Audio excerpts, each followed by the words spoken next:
welcome to SlyMedia. There are allegations from some sections within the religious community that Bishop Ndanga and some of his members brought a cult to Zimbabwe. What's your response to that? Firstly, I don't know where they get even the wording from to say we brought a cult, and I don't really understand what makes up a cult. And also, I'm sure if what they call cults are cults, then we already have cults in Zimbabwe, because cults come from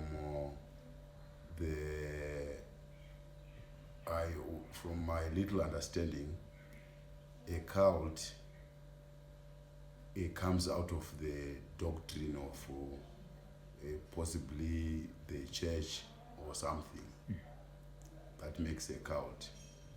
And in Zimbabwe here, we have several churches with the various doctrines, and all these churches, they don't agree with each other. They already call each other cults. And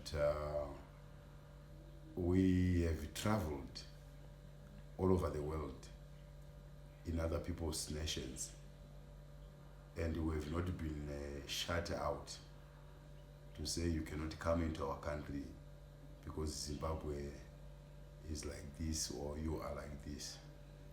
We just pass through the immigration process, and we do what we go there for.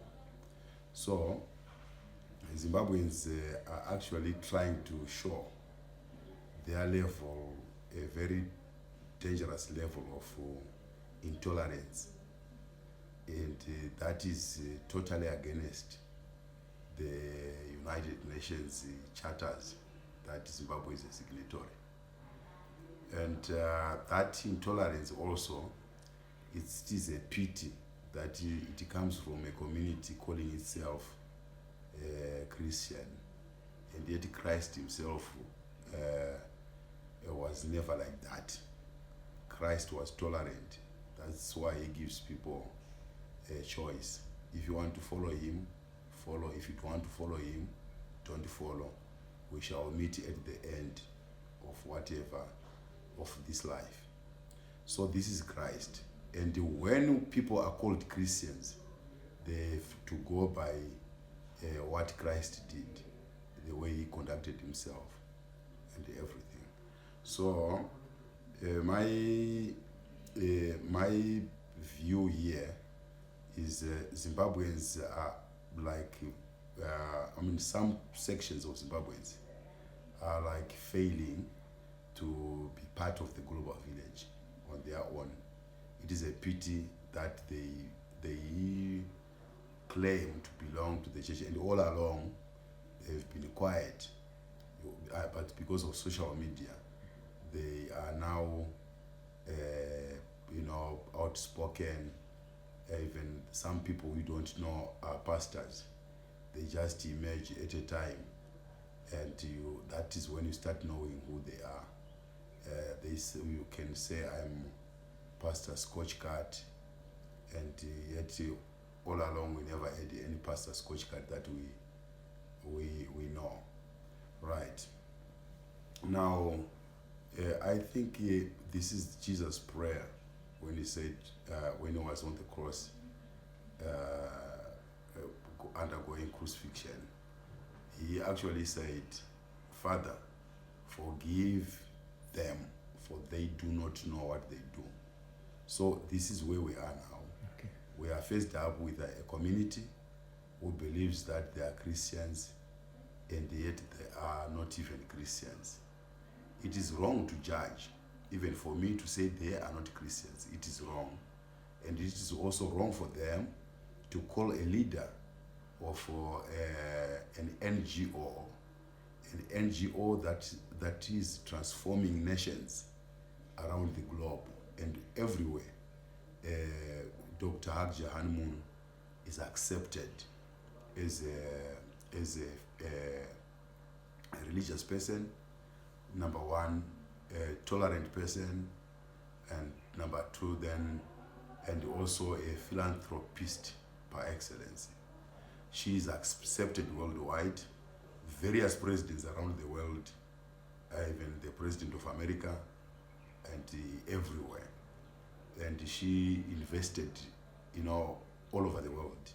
She has universities, big universities. I can give you an example of SlyMedia University, and she has several, high-profile colleges, many high schools, many primary schools, and hotels, and all over the world, not just in South Korea, not in North Korea, not just in America, but all over the world. And in Hawaii, she runs big businesses, including a queen coffee farming.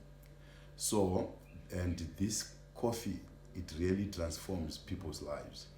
So, and she has so many scholarship programs for various poor people around the world, even orphans and everybody. They all depend also on her. And she has hospitals, big hospitals, a hospital as big as half our capital city. This is Dr. Hagja Hanmoon, and she is known. And before, during the time, the late Vice President John Ngomo was the leader, the minister, I'm sure, of National Healing and Reconciliation Commission, organ on National Healing and Reconciliation during the period of the transitional government under the former President Robert Mugabe and later former Prime Minister Morgan Tsvangirai. John Ngomo actually came out with the statement, "Peace starts with me." And that mantra, he actually borrowed it from Mother Moon. It is a pity, it is a real pity, especially when people don't know nothing and they want to talk about things that they don't know. Or they want just to claim to know things, and yet it's even unbiblical what they do. Even their letters are not biblical. They can't quote a verse in the Bible to say such a person is like this. They can't quote, because the Bible even says, "Do not judge, so that you will not be judged." So my point is, when Mother Moon came here, we actually requested her to come to Zimbabwe, not just Zimbabwe, but to come to Africa. And there is a program that we call Heavenly Africa, a Heavenly Zimbabwe. So what it means is that it is in line with Jesus Christ's prayer when he said, when you pray like this: "Our Father who art in heaven, hallowed be thy name, thy kingdom come on earth." So the idea of the kingdom of God having to come on earth is to make earth, to transform, to change earth into heaven. So it becomes heavenly Zimbabwe, heavenly Africa, a people with true love, people who are prepared to go back to the Garden of Eden, because we inherited fallen nature from our foreparents, Adam and Eve. So we need to really correct ourselves, because when Adam and Eve were chased out of the Garden of Eden, iwewe kana uri mwana une mwana wako pamba akakutsamwisa ukamuti ndakukurova, ebva pano pamba pangu, unenge uchitaura kuti abvepo here? Unenge uchita abve here aende, kana kuti unenge uchida kumudisciplina wakumbuka? But when God did that to his children, Adam and Eve, vakabva vatotiza, ndokutobuda, ndokutobva pamba, ndokutoenda kunosettle elsewhere.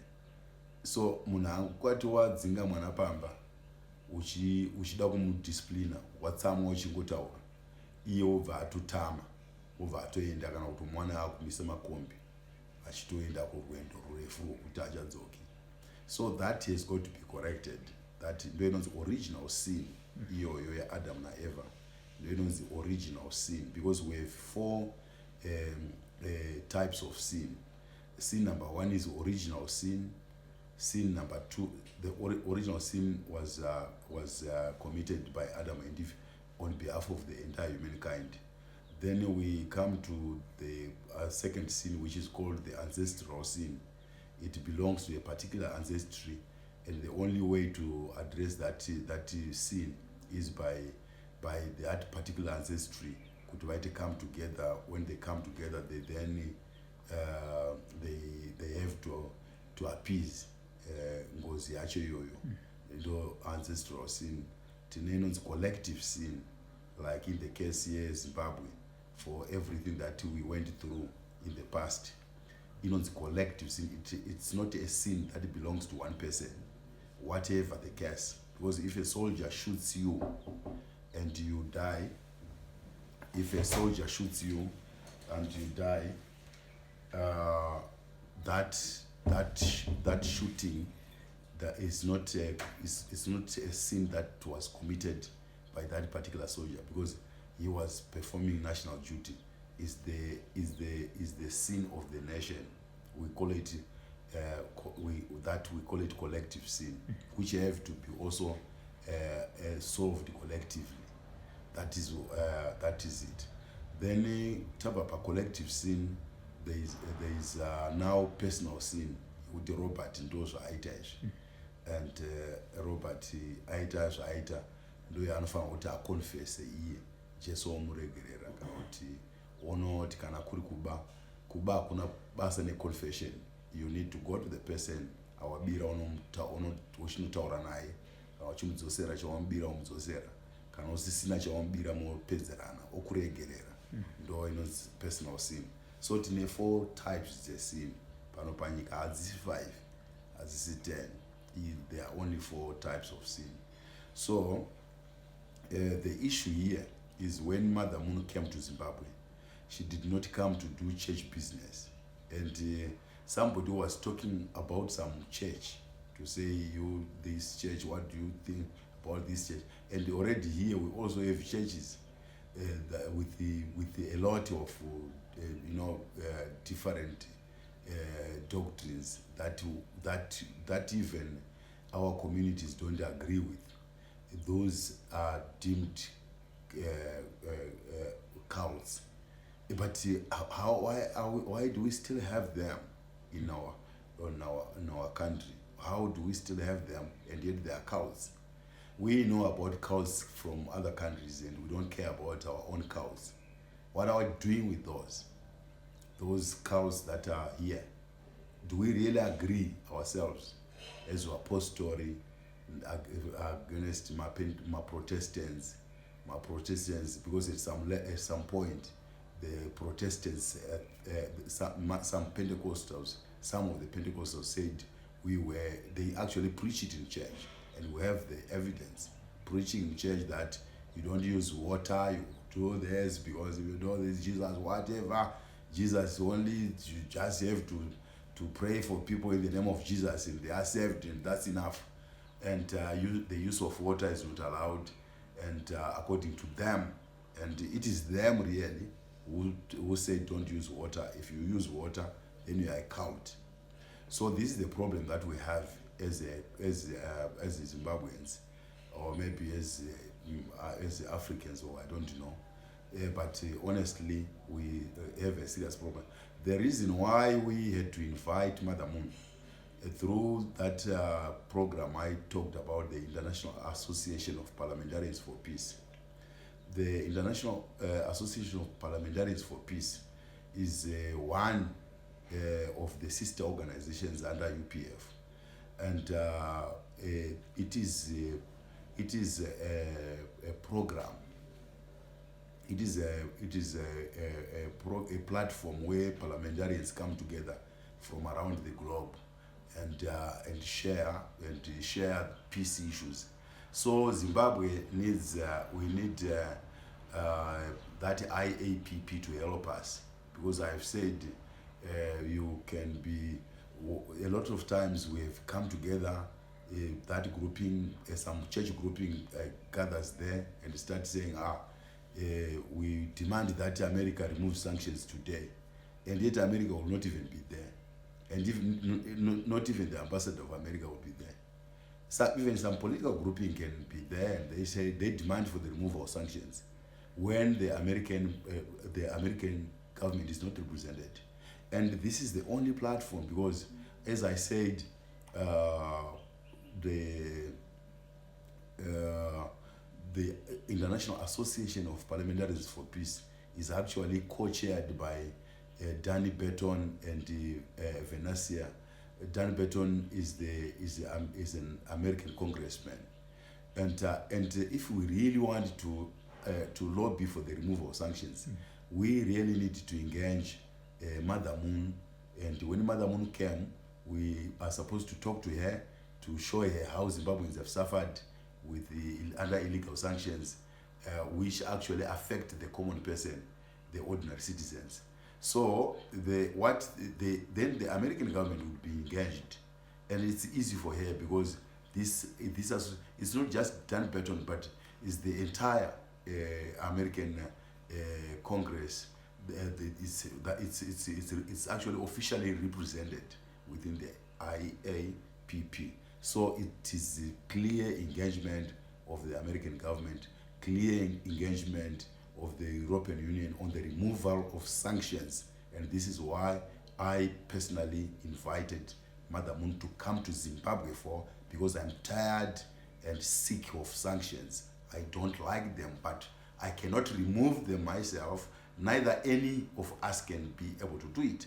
But Mother Moon is the only one with enough capacity to address the issue of sanctions. Besides that, we are going to continue to suffer under sanctions, and continue to sponsor, hate speeches and even hate language against the American government, and that would not help us. And when Mother Moon heard about what was being said by the local religious leaders, you are close to her, what was the response? No, she says they don't know anything. So God, she actually prayed for them right at the stadium. She prayed for them because they don't know what they do. And she also preached about Jesus Christ at the stadium. And even ukatarisa mubhaibheri vadzidzi vajesu vaya vakanga vatumwa kunoporesa nokuparidza vakadzoka zvikanzi taonawo umwe munhu anga achiporesa vanhu vezita renyu tikamurambidza. Jesu akati muri wrong. So I'm trying to highlight kuti no, it is wrong really to try to take stock of other people's beliefs. Even munomu tine n'anga, tine varoi, tine varwere, tine mbavha dzinotita chechi dzichida mari kutorera vanhu mari yavo, but we have not cried foul. Hatina problem nazvo, and yet we know very well kuti uyu imbavha ari kutotorera vanhu, but the fact that they are over 18 is their problem. And if a cultist comes to Zimbabwe talking to over 18, to people aged 18 and above, then there's no problem, because they have freedom. Because when anybody says don't talk, don't associate with Mother Moon, don't associate with this one, to me that is an infringement of one's rights, because I have got my freedom of conscience, freedom of association, freedom even of expression. And here I don't see Mother Moon as a cultist, but I see the people who really wanted to promote evil, who wanted to see people in conflict. Zimbabwe is divided every day. Mother Moon, as I say, she's the one who can actually bring even the MDC and ZANU-PF together. She can do it. And those people who talk about her visit to Zimbabwe, they can't do it. They can't do it because we have been here all We have been all here with everybody. We have been here all along, and we have not been able to resolve this conflict, this disunity between people. Even our own in ACCZ, nobody cared really to ask us to come and say, what is your problem? This one shares their problem. So what we want is really to engage everybody that has got to be engaged. And Mother Moon has the capacity to engage. I said Morgan Komichi is ambassador for peace. I said Mumvuri is an ambassador for peace. And I gave you, because the MDC have great respect for Morgan Tsvangirai, the late. Therefore, if Morgan Tsvangirai was ambassador for peace, then they really have to go by the UPF to really say, okay, what is it that our founder wanted us to do? Our late president, what is it that he wanted us to do with yourselves? Because I'm sure the issue of unity for Zimbabwe is not an old subject. It has been there. It has been an agenda for quite a number of years, from the time of Muzorewa and even the former president Mugabe. They really wanted to make him ambassador for peace, but he was not so easy to reach, so nobody could directly engage him over that, because even when he was invited to Korea, he never cared to even to reply to say I cannot come. He didn't do that. But now this is where we are. We managed to bring Mother Moon to Zimbabwe, and we managed to launch FFWPU in Zimbabwe. We managed to launch a Peace Starts With Me program in Zimbabwe, and I am sure we shall continue to find ways and means by which we can push the agenda forward, because we need to make sure, we need Mother Moon to help us unite Zimbabweans. The sanctions, like I said yesterday at the stadium, the sanctions don't actually help anybody. Even ZANU-PF does not have any, that is not benefiting from sanctions. Even the MDC is not benefiting from sanctions. Nobody really is benefiting from sanctions. Therefore, we have got to come together and agree to have sanctions removed. In other words, I don't really understand, because the people cannot put allegations towards each other about problems bedeviling Zimbabwe, because we know very well that as long as sanctions are there, sanctions are actually imposed with the main mission to destabilize your own way of life. Therefore, if we say somebody has got to fix the economy, how do they fix the economy when sanctions still persist? We need to find a way of removing sanctions, and after the sanctions have been removed, then we can go forward. And also the issue of unity, national unity, is critical. And I already said, to my understanding, Mother Moon is one person who can bring these people together easily without any sweat. So she's actually working on the Syrian conflict now. She's working on the Palestinian conflict now, Palestine-Israel conflict. And when we were in Austria recently, in Vienna, we had some Palestinians and Israelis who were there at that meeting and at that conference in Austria. That matter was dealt with between Israel and Palestine, and for the first time.